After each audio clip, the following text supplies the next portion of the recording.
Chapter 262, Dream. In the cold and gloomy hall, Klein suddenly shivered. He retracted his gaze and said to Miss Bodyguard, "Let's return." From the way Isaac's copper whistle reacted, it's likely that the room contains a terrifying evil spirit. Its danger level is highly likely to be above that of Nimblewright Master Rizago and Rear Admiral Hurricane Colongos. It's been roaming these confines for centuries to thousands of years.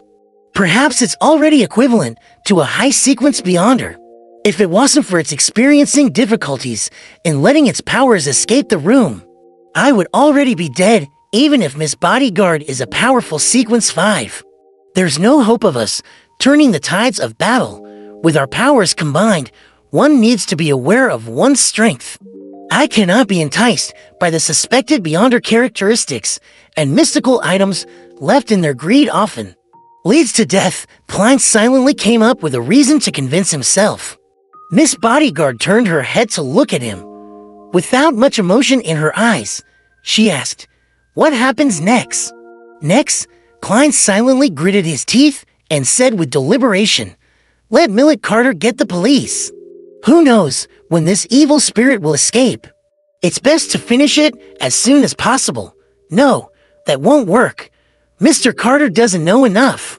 By informing the police this way, the police department won't pay enough attention to it. The first batch of people who come to explore this place will suffer heavy casualties. And they might even indirectly help the evil spirit escape from its restraints. Also, for me to see these statues, a detective like me might be silenced. Did you see the bones and spiritual light in the room? Miss Bodyguard once again cast her gaze towards the dark path behind the ajar stone door and very slightly nodded her head. Klein thought quickly and said, "My guess is that these are the corpses of the explorers from before. They were killed by the evil spirit in that room, and one of the beyonders left behind some mystical items. This might have had something to do with the Viscount family that lived beyond this premises. I plan to inquire about their last names, go to the library, and look for information about their descendants. Perhaps I might gain some valuable clues. After coming to a preliminary confirmation of the situation, I'll make a choice based on the severity of the situation. I might get some explosives, destroy the door, or send an anonymous letter to the police detailing the existence of the evil spirit. However, I'll have to think of a way to avoid the risk ahead of time. This isn't too urgent. I can take my time." Miss Bodyguard quietly listened to what Klein had to say. Looking ahead, she said in an ethereal voice, "Are you not considering to get people to exorcise this evil spirit? Even if there were no mystical items left behind, the remains after the evil spirit dissipates are still precious enough." "It's the first time I've seen you talk so much." Probably, Klein replied without hesitation. "The risk is too high. I think my life and health are more important." He organized his words and added, "The most powerful person I know is you. And from your performance just now, you don't seem to be a match for that evil spirit.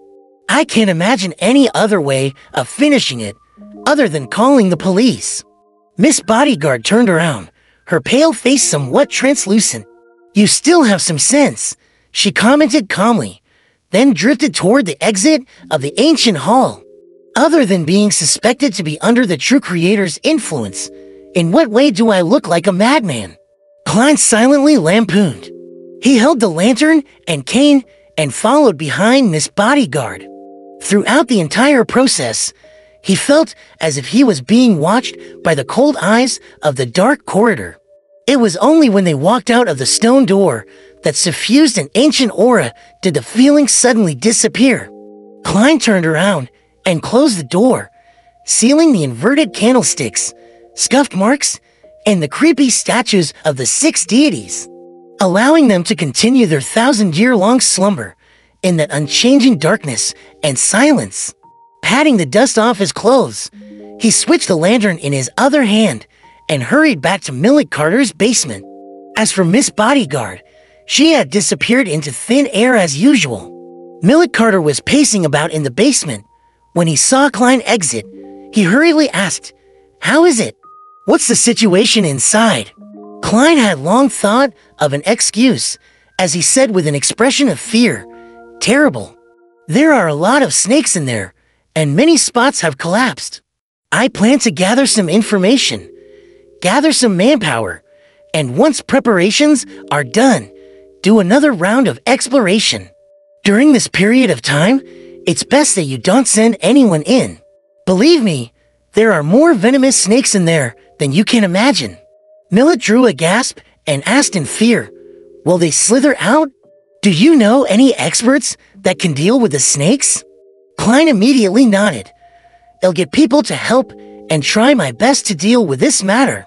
It's the cold autumn now, and the snakes aren't willing to move. As long as you don't send anyone to disturb them, nothing will happen. Okay, please hurry. I'll close this door and prevent anyone from entering." Hearing that, Millet relaxed a little. When Klein saw that his employer was truly intimidated by what he said, he quickly put down the lantern, nudged his gold-rimmed spectacles, and said, "Next up, I'll gather some information. I'll first gain a preliminary understanding of the layout of the underground structure before I explore it again. That requires you to tell me which Viscount was the original owner of this house." Millet had bought this building precisely because it was an estate of a former noble, so he answered immediately, "Viscount Pound." "What do you know about him and his family?" Klein asked in a professional manner. Millet pondered and said, "Not much. I only know that he won his aristocratic title in the Battle of the Violated Oath. It once enjoyed an illustrious period, but decades later, suddenly declined due to unknown reasons. The family kept losing its heirs, causing it to eventually have to seek out distant relatives to keep the aristocratic title. And the new Viscount Pound is, heh. He squandered most of the family's fortune, and he was demoted to baronet by the king. He's probably still in Backland and can go bankrupt at any moment. Battle of the Violated Oath. The Battle of the Violated Oath that began in 738 during the Fifth Epoch. Having successfully graduated as a history student, Klein instinctively recalled the corresponding knowledge. The war that happened about 6 centuries ago was a war involving religion. The southern Fainapotter kingdom originally believed in both Mother Earth and the god of knowledge and wisdom. But due to some influencing factors, the two churches began to be at odds with each other, and their believers often clashed. During that period, its two neighbors in the north, the Lone Kingdom and the Intis Kingdom, seized the opportunity to start a war in the name of protecting freedom of religion. In the later stages of the war, the Faesac Empire joined the fray and attempted to destroy the ploy by Lone and Intis. However, they still failed to turn the situation around. The result of the war was that the border between Leon and Fainapotter, as well as Intis and Fainapotter, countries such as Lemberg, Mawson, and Seeger, gained independence. They mainly believed in the god of knowledge and wisdom, leaving the Church of Mother Earth as the only religion in the Fainapotter kingdom. The conflict that lasted 5 years was called the Battle of the Violated Oath, because both sides of the war accused their adversaries of violating the holy oath at the end of the Fourth Epoch. After that, there was more than 300 years of peace in the northern continent. This didn't mean that there was no conflict between nations, but rather, there were no wars on that scale again. It lasted until Roselle invented the steam engine and improved the sailboats and artillery. This is the information recorded in the history textbooks. Thinking about it now, since it involved faith, there must have been some Beyonders from the church involved. There must have been an intense Beyonder war, however. It's said that era was a period with few Beyonder squadron battles.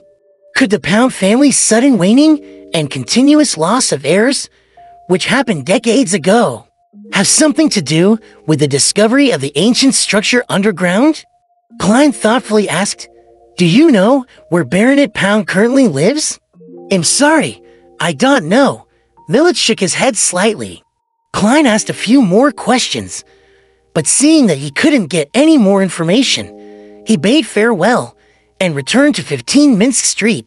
It was almost 5 in the afternoon, and the sky was as dark as the night. Klein thought that the public libraries would have been closed by then, so he temporarily put aside the underground structure and prepared dinner for himself. He had wanted to learn to make Fanapotter noodles based on a recipe in the newspapers, but he ended up with noodles mixed in meat, sauce, and vegetables. To his surprise, it tasted pretty good.